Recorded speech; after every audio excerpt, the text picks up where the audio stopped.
Welcome to ई ज्ञान। चलिए आज हम लोग transformer with winding resistance and leakage reactance के बारे में कुछ कॉन्सेप्ट्स को स्टडी करते हैं। तो वन बाय वन करेंगे। पहले अपन लोग रेजिस्टेंस को स्टडी करते हैं, फिर लीकेज रिएक्टेंस को स्टडी करेंगे। तो रेजिस्टेंस के बारे में क्या कहा गया है, देखिए कि जब हम लोगों ने इसके पहले तक जितने भी टॉपिक पढ़े थे उसमें हम लोगों ने ये माना था कि आइडियल ट्रांसफार्मर जो होता है उसमें हम लोग अज्यूम करते हैं कि वाइंडिंग में कोई भी रेजिस्टेंस नहीं है। मतलब कि R1 is equal to zero और R2 is equal to zero. Primary के वाइंडिंग का रेजिस्टेंस और सेकेंडरी वाइंडिंग का रेजिस्टेंस दोनों क्या रहता है, जीरो होता है। लेकिन जो एक्चुअल ट्रांसफार्मर रहते हैं, जो प्रैक्टिकल ट्रांसफार्मर्स हमने पढ़ा था, उसमें हम लोगों ने ये क्लियर कट देखा था कि उसमें कुछ न कुछ रेजिस्टेंस होता है, वो प्रेजेंट होता है। प्राइमरी वाइंडिंग में भी और सेकेंडरी वाइंडिंग में भी कुछ न कुछ रेजिस्टेंस प्रेजेंट होता है। इसका मतलब क्या है कि R1 और R2 की जो वैल्यू होती है कुछ न कुछ फाइनाइट वैल्यू होती है। आपको पूरी तरह से जीरो नहीं होता है, उसकी वैल्यू थोड़ी कम होती है, वेरी स्मॉल होते हैं, लेकिन जीरो नहीं होते हैं, but they have some finite values. और हम लोग उसको ऐसे शो करते हैं। मान लो कि ये ट्रांसफार्मर है जिसकी ये प्राइमरी साइड है और ये सेकेंडरी साइड है, तो ये प्राइमरी हो गया, ये सेकेंडरी हो गया। प्राइमरी का रेजिस्टेंस को हम लोग, क्योंकि इस वाइंडिंग में पूरी तरह से वो डिस्ट्रीब्यूटेड रहता है, लेकिन हम लोग उसको मान लेते हैं कि वो एक जगह पे लम्ब्ड है। सिमिलरली सेकेंडरी का जो रेजिस्टेंस होता है वो सेकेंडरी में पूरी तरह से डिस्ट्रीब्यूटेड रहता है uniformly over the length of the winding. लेकिन हम ये अज्यूम करते हैं कि वाइंडिंग के बाहर वो एक लम्ब्ड पैरामीटर के रूप में R2 प्रेजेंट है। तो ऐसा हम लोग R1 और R2 बना लेते हैं प्राइमरी वाइंडिंग और सेकेंडरी वाइंडिंग में।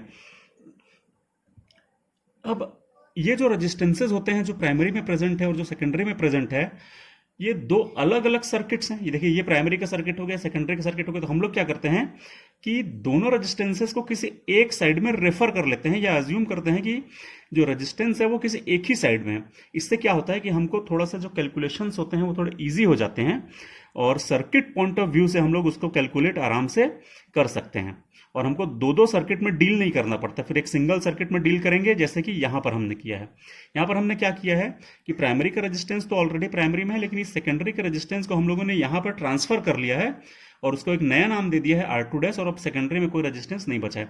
तो अब हम जो भी कैलकुलेशंस होंगे वो इसी साइड प्राइमरी में कर लेंगे, और हमारा जो कैलकुलेशन होगा वो थोड़ा इजी हो जाएगा। कैसे अपन इसको ट्रांसफर करते हैं? ऐसे हम आर्बिट्री ट्रांसफर तो नहीं कर सकते, उसका एक पर्टिकुलर रूल होना चाहिए।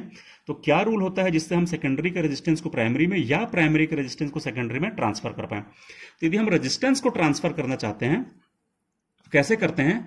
सपोज हम लोगों ने सेकेंडरी के रेजिस्टेंस को प्राइमरी में ट्रांसफर किया, और उसकी वैल्यू अब प्राइमरी में ट्रांसफर होने के बाद हो गई R1, इसकी ट्रांसफर होने के बाद हो गई R2 डैश। ये R2 शो कर रहा है रेजिस्टेंस ऑफ सेकेंडरी, और ये डैश शो कर रहा है रेफर्ड टू प्राइमरी। तो हम लोगों ने देखिए यहां पर लिखा है R1 डैश और R2 डैश। R2 डैश के बारे में अभी हम लोग डिस्कस कर रहे हैं। तो R2 डैश क्या है? Secondary resistance referred to primary. ये 2 क्या डिनोट कर रहा है? सेकेंडरी का रेजिस्टेंस है ये। और ये डैश क्या डिनोट कर रहा है? ये डैश डिनोट कर रहा है कि this resistance is referred to primary. ठीक है, तो हमने इस सेकेंडरी के रेजिस्टेंस को प्राइमरी में रिफर करा, जिसके कारण इसका नाम हो गया R2 डैश। तो हम इसको कैसे रिफर कर सकते हैं, या इसकी वैल्यू को कैसे निकालें कि R2 डैश कैसा होगा? तो अपन लोग ये मानते हैं कि सेकेंडरी में ये जितना कॉपर लॉस हो रहा था इस रेजिस्टेंस के कारण, उतना ही कॉपर लॉस जब हम इसको प्राइमरी में रेफर करें तब भी होना चाहिए। क्लियर है? मतलब क्या है कि कॉपर लॉस जो है वो जो सेकेंडरी में हो रहा था इस रेजिस्टेंस के कारण, इस R2 के कारण जो कॉपर लॉस सेकेंडरी में हो रहा था, वो बराबर होना चाहिए कॉपर लॉस के व्हेन इन प्राइमरी। जब हम इसको प्राइमरी में रेफर कर दिए तब भी उतना ही कॉपर लॉस होना चाहिए। तो देखिए सेकेंडरी में इसमें कॉपर लॉस कितना हो रहा था? तो सेकेंडरी में कॉपर लॉस हो रहा था, कॉपर लॉस का आपको फॉर्मूला याद है, I2 स्क्वायर R2। जब हमने उसी को प्राइमरी में रेफर कर दिया तब भी सेम कॉपर लॉस होना चाहिए, इसलिए हमने इज इक्वल टू का साइन लगाया, इक्वल्स टू का साइन लगाया। तो copper loss when in primary, तो जब ये रेजिस्टेंस जो है ये प्राइमरी में आ गया तो क्या बन गया? R2 dash. और प्राइमरी में इसमें करंट कितना फ्लो हो रहा है? तो वो हो रहा है I1। क्लियर है? प्राइमरी में करंट हो रहा है I1, और ये जब प्राइमरी में आ गया तो हमने इसको नया नाम दे दिया है R2 डैश। तो यहां पर अब वो कॉपर लॉस कितना क्रिएट करेगा? तो वो कॉपर लॉस क्रिएट करेगा I1 स्क्वायर R2 डैश। इससे हम यदि R2 डैश निकालें तो कितना आ जाएगा? ये हो जाएगा I2 डिवाइडेड बाय I1 का whole square multiplied bye R2। तो इसका मतलब है R2 dash is equal to कितना होता है? अब I2 अपॉन I1 कितना होता है? तो हम लोग जानते हैं कि I1 upon I2 is equal to N2 upon N1 होता है। So I2 by I1 is equal to N1 upon N2 होगा। ठीक है, तो यहां पर पुट कर दीजिए I2 अपॉन I1 की जगह पे N1 अपॉन N2, ये हो जाएगा N1 अपॉन N2 का whole square multiplied bye R2। तो ये हो गई हमारी रेजिस्टेंस की value when it is referred to primary. ये सेकेंडरी का रेजिस्टेंस जब प्राइमरी में पर रेफर करते हैं तो उसका नाम हो जाता है R2 डैश। और कैसे निकलती है उसकी वैल्यू, यदि हम प्राइमरी में रेफर कर रहे हैं तो याद रखिएगा, यदि हम प्राइमरी में रेफर कर रहे हैं तो प्राइमरी के टर्म्स को ऊपर रखना है, सेकेंडरी के टर्म्स को नीचे रखना है, उसका स्क्वायर करना है multiplied by old value of R2 या resistance when present in secondary. ये हो गया R2 dash is equal to N1 upon N2 का स्क्वायर इंटू R2। बिल्कुल सेम वे में यदि हम लोग इस रेजिस्टेंस को इधर रेफर करें, मान लो मैं इस R1 को उधर रेफर करता हूं, तब कैसा होगा, तब ये ऐसा हो जाएगा, ये हमारा पहले से जो R2 था वो तो रहेगा ही, तो ये R2, और जब हमने इधर के R1 को उधर ट्रांसफर किया है तो ये हो जाएगा R1 डैश। ठीक है, ये है N1, ये है N2। अब क्या हुआ, इधर के R1 को हमने उधर ट्रांसफर कर दिया तो वो बन गया R1 डैश, और हमने इसको क्या लिखा, देखिए R1 dash primary resistance refer to secondary. ये R1 डैश, ये R1 क्या शो कर रहा है, R1 शो कर रहा है रेजिस्टेंस ऑफ प्राइमरी, ये डैश क्या शो कर रहा है, ये शो कर रहा है रेफर्ड टू सेकेंडरी। तो इसका पूरे का मतलब क्या हुआ, primary resistance referred to secondary. ये है primary resistance referred to secondary is equal to same ऐसे ही निकाल लेंगे। जब हम प्राइमरी में रेफर कर रहे थे तो प्राइमरी के टर्म्स ऊपर थे, अब हम सेकेंडरी में रेफर कर रहे हैं तो सेकेंडरी के टर्म्स ऊपर आ जाएंगे, N2 अपॉन N1 का स्क्वायर मल्टीप्लाइड बाय R1। तो इस फॉर्मूले से हम लोग प्राइमरी के रेजिस्टेंस को सेकेंडरी में रेफर कर पाएंगे। तो यह प्राइमरी का रेजिस्टेंस जो है वो सेकेंडरी में रेफर हो गया। अब यहां पर देखिए क्या हो रहा है, एक बहुत विशेष चीज है कि R2 तो पहले से सेकेंडरी में है और हमने प्राइमरी को भी ले जाकर के सेकेंडरी में रेफर कर दिया, तो अब सेकेंडरी का टोटल रेजिस्टेंस क्या हो गया, सेकेंडरी का अब टोटल रेजिस्टेंस हो गया है R2 प्लस R1 डैश हो गया ना, पहले R2 था और अब R1 भी वहां पहुंच गया है R1 डैश बन करके, तो अब टोटल रेजिस्टेंस हो गया R2 प्लस R1 डैश, और इसको अपन बोलते हैं RE2। ये क्या होता है RE2, ये होता है total resistance referred to secondary, या इसी RE2 को अपन क्या बोलते हैं, equivalent resistance referred to secondary. या तो बोलें total resistance referred to secondary, या बोल सकते हैं equivalent resistance referred to secondary. बिल्कुल सिमिलरली यहां पर देखिए प्राइमरी में, अब सेकेंडरी में कोई रेजिस्टेंस नहीं बचा है, दोनों रेजिस्टेंस कहां है, प्राइमरी में है। तो क्या है, पहले से है R1 और अब पहुंच गया है R2 डैश, तो टोटल कितना हो गया R1 प्लस R2 डैश। तो अपन उसको कैसे लिखेंगे, R1 प्लस R2 डैश। पहले से था रेजिस्टेंस प्राइमरी का R1, सेकेंडरी का रेजिस्टेंस रेफर होकर के प्राइमरी में पहुंच गया है, तो resistance of secondary refer to primary, total resistance हो गया इतना, उसको अपन लिखते हैं RE1। या तो हम इसको बोलेंगे total resistance refer to primary, या इसी को बोलेंगे equivalent resistance refer to primary. ये देखिए यहां पर मैंने लिखा है equivalent resistance refer to primary, तो ये होता है हमारा equivalent resistance refer to primary. अब आता है हमारा सेकंड टॉपिक रिएक्टेंस का। ठीक है, चलिए अब अपन लोग देखते हैं रिएक्टेंस के बारे में, लीकेज रिएक्टेंस। ठीक है, ये क्या होता है, हम लोगों ने अपने जस्ट पिछले वीडियो में मैंने पूरा डिस्कस किया था कि लीकेज रिएक्टेंस क्या होता है, उसको अपन कैसे रिप्रेजेंट करते हैं, कैसे हम सिमुलेट करके उसको लगाते हैं। तो आप मेरा पिछला वीडियो लीकेज रिएक्टेंस का जरूर देखिएगा, उससे आपको पूरा डिटेल में समझ में आ जाएगा कि क्या होता है। मैं यहाँ पर बहुत ब्रीफ में जल्दी जल्दी आपको बता देता हूँ कि जब भी हम लोग यहाँ पर कोई अल्टरनेटिंग वोल्टेज लगाते हैं तो यहाँ से एक अल्टरनेटिंग करंट फ्लो होता है, और ये अल्टरनेटिंग करंट क्या करता है, यहाँ पर एक अल्टरनेटिंग फ्लक्स बनाता है। ये फ्लक्स इस कोर से होकर के जाता है और सेकेंडरी को लिंक करता है, सेकेंडरी में एक ईएमएफ इंड्यूस करता है, वापस प्राइमरी में आता है, प्राइमरी में भी एक ईएमएफ इंड्यूस करता है। ये हमारा कहलाता है मेन फ्लक्स। यही मेन फ्लक्स जो है वो प्राइमरी से एनर्जी को ट्रांसफर करता है सेकेंडरी तक। ठीक है, वैसे ही सेम यहां पर एक यदि हम लोड लगा दें तो यहां से एक करंट फ्लो होता है I2, ये भी अपना एक फ्लक्स बनाता है जो मेन फ्लक्स को अपोज करता है और वो इन दोनों वाइंडिंग से लिंक करता है। तो ये कहलाता है हमारा म्यूचुअल फ्लक्स, जो दोनों वाइंडिंग से लिंक करता है। ठीक है, हम लोगों ने आइडियल ट्रांसफार्मर में ये अज्यूम किया था कि जितना फ्लक्स प्राइमरी से क्रिएट होता है, बनता है, वो सारा का सारा फ्लक्स कोर में ही रहता है और कोर से होता हुआ जाता है, सेकेंडरी को लिंक करता है। वैसे ही यदि सेकेंडरी के करंट से जो फ्लक्स बनता है phi2, वो पूरा का पूरा कोर के अंदर ही रहता है और यहां से होता हुआ आता है प्राइमरी को भी लिंक करता है। लेकिन एक्चुअल ट्रांसफार्मर में ऐसा नहीं होता है। सारा का सारा फ्लक्स प्राइमरी वाला सेकेंडरी में नहीं पहुंचता है और सारा फ्लक्स सेकेंडरी का प्राइमरी में नहीं पहुंच पाता है, बल्कि क्या होता है, थोड़ा सा फ्लक्स ऐसे करके एयर में लीक कर जाता है और वो प्राइमरी का प्राइमरी में रह जाता है। सिमिलरली सेकेंडरी का थोड़ा सा फ्लक्स जो होता है वो ऐसे करके सेकेंडरी में ही रह जाता है और वो सेकेंडरी से प्राइमरी में नहीं पहुंच पाता। तो ये वाले जो फ्लक्स रहते हैं जो दूसरी वाइंडिंग में नहीं पहुंच पाते हैं, इन फ्लक्स को हम लोग क्या बोलते हैं, ये कहलाते हैं लीकेज फ्लक्स। सिमिलरली ये भी है, ये कहलाता है लीकेज फ्लक्स ऑफ सेकेंडरी, ये कहलाता है लीकेज फ्लक्स ऑफ प्राइमरी। ठीक है, इस लीकेज फ्लक्स का इफेक्ट क्या होता है, जैसे ये मेन फ्लक्स जो है प्राइमरी और सेकेंडरी में E1 और E2 वोल्टेज इंड्यूस करता है फैराडे के लॉ के हिसाब से। बिल्कुल सेम वे में ये लीकेज फ्लक्स भी अल्टरनेटिंग होते हैं और ये लीकेज फ्लक्स जो होते हैं φL1 और φL2, ये भी फैराडे के लॉ के हिसाब से प्राइमरी और सेकेंडरी में कुछ न कुछ वोल्टेज इंड्यूस करते हैं, जिसको हम लोग बोलते हैं लीकेज इंड्यूस्ड EMF। ठीक है, और सिमिलरली सेकेंडरी में जो होता है तो अपन उसको बोलते हैं induced EMF due to leakage flux of secondary. तो ये हो गया प्राइमरी में induced EMF due to leakage flux, ये हो गया सेकेंडरी में induced EMF due to leakage flux. ठीक है, इसको अपन लोग यहां पर शो कैसे करते हैं, वोल्टेज डिवाइडेड बाय यहां का करंट करते हैं, तो एक कांस्टेंट आता है जो कहलाता है लीकेज रिएक्टेंस। सिमिलरली जब हम इस तरफ की बात करते हैं तो यहां पर जो इंड्यूस्ड EMF है लीकेज फ्लक्स के कारण, वो है हमारा EL2 डिवाइडेड बाय यहां का करंट अपन जब करते हैं I2, तो एक कांस्टेंट आता है leakage reactance of secondary winding, और उसी को हम लोग यहां पर शो करते हैं ये ऐसा। ये हो गई हमारी प्राइमरी, ये हो गई हमारी सेकेंडरी, और इस EL1 के इफेक्ट को सिमुलेट करने के लिए हम लोग यहां पर लगा देते हैं XL1, और EL2 के इफेक्ट को सिमुलेट करने के लिए हम लोग यहां पर लगा देते हैं XL2।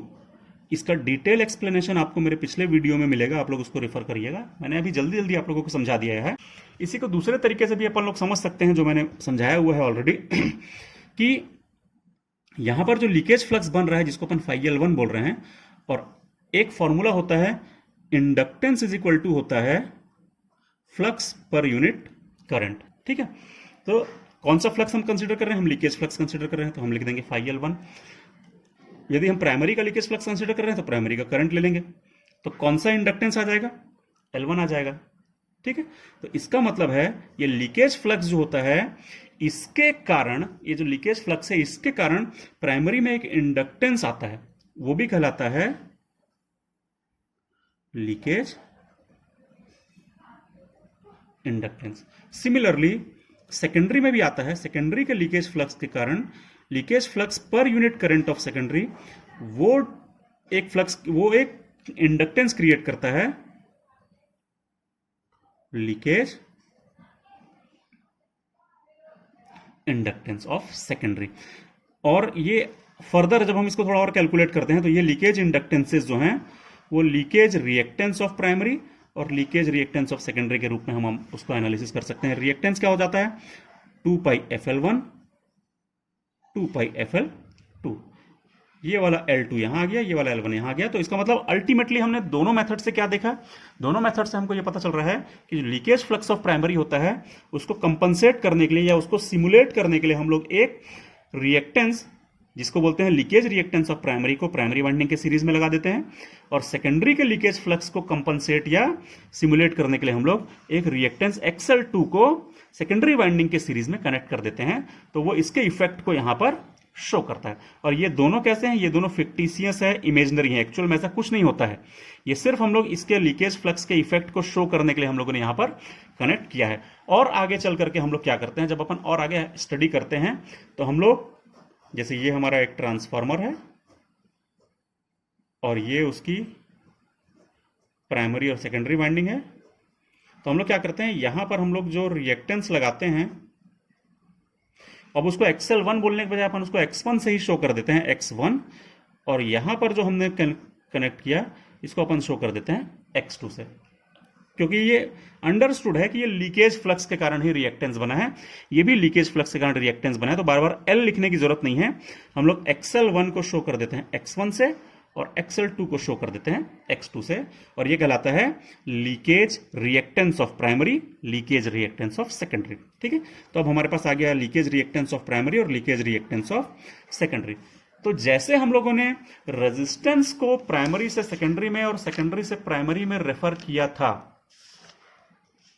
सेम वे में अपन लोग रिएक्टेंस को भी प्राइमरी से सेकेंडरी में और सेकेंडरी से प्राइमरी में रेफर कर सकते हैं, क्योंकि हमको दो अलग अलग सर्किट में ताकि डील ना करना पड़े, एक सर्किट में हम लोग डील करें ताकि हमारी कैलकुलेशंस थोड़ा इजी हो जाए। तो अपन क्या करते हैं, अब मैं आपको एक दूसरा मेथड बता देता हूं कि कैसे अपन लोग प्राइमरी को सेकेंडरी में, सेकेंडरी को प्राइमरी में रेफर कर सकते हैं। सपोज मैं इस सेकेंडरी के रिएक्टेंस को प्राइमरी में रेफर करता हूं, तो इसका नाम हो जाएगा X2 डैश। ये क्या है, secondary reactance referred to primary. ठीक, ये 2 है, ये रिएक्टेंस है, तो secondary reactance referred to primary. Clear है? सेकेंडरी रिएक्टेंस जब प्राइमरी में रेफर करेंगे तो यहां पर होने वाला परसेंटेज रिएक्टेंस ड्रॉप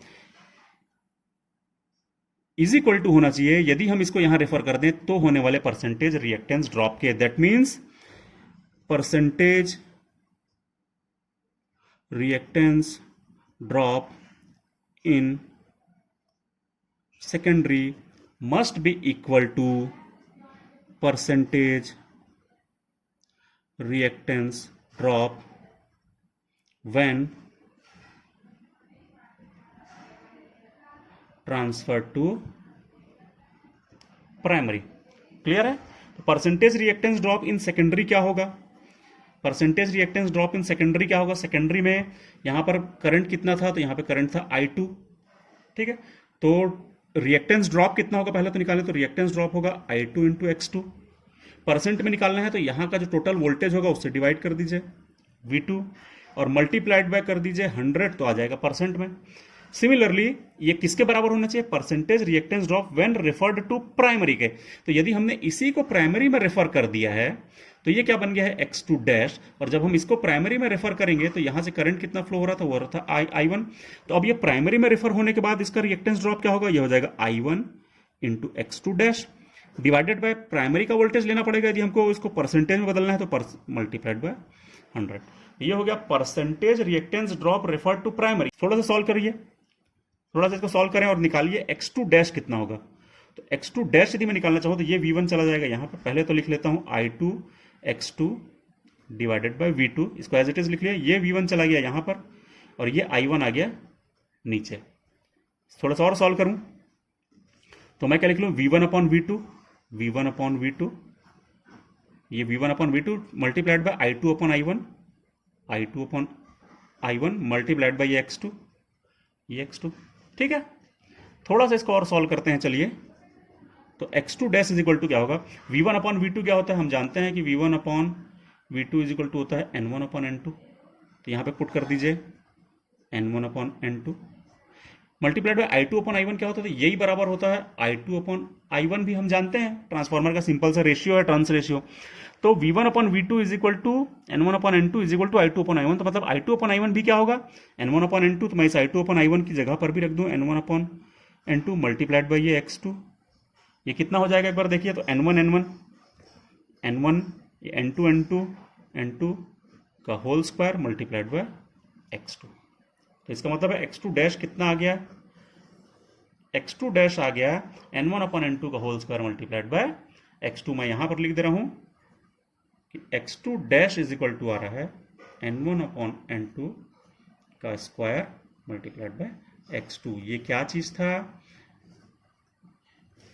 ये था secondary reactance refer to primary. तो हमने जब सेकेंडरी के रिएक्टेंस को प्राइमरी में रेफर किया तो कैसे हुआ, प्राइमरी के नंबर ऑफ टर्न्स ऊपर डिवाइडेड बाय सेकेंडरी के नंबर ऑफ टर्न्स का whole square multiplied by X2। बिल्कुल सेम फॉर्मूला है जब हमने यहां पर किया था। तो R2 डैश का ये फॉर्मूला था, X2 डैश का ये फॉर्मूला, सेम फॉर्मूला।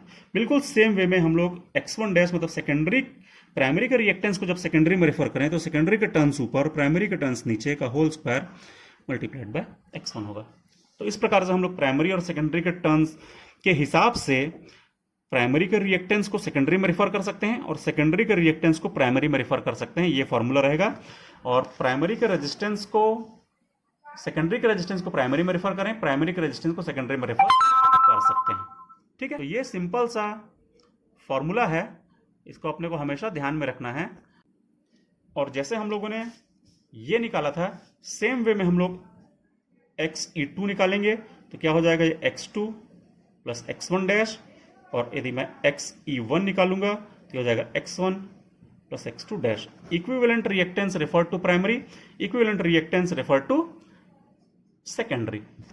ये हो गया हमारा एक्चुअल ट्रांसफार्मर। अब जहां पे प्राइमरी में और सेकेंडरी में दोनों में रेजिस्टेंसेज हैं, प्राइमरी में और सेकेंडरी में दोनों में लीकेज रिएक्टेंसेज भी अवेलेबल हैं। ये क्या हो गया, हमारा रेजिस्टेंस ऑफ द वाइंडिंग्स, और ये हो गया हमारा लीकेज रिएक्टेंसेज ऑफ द वाइंडिंग्स। और जब हमको इनको इधर रेफर करना हो या इनको इधर रेफर करना हो तो हम लोगों के पास फॉर्मूले ऑलरेडी अवेलेबल हैं। ठीक है, तो आई होप आप लोगों को समझ में आया होगा। Thank you.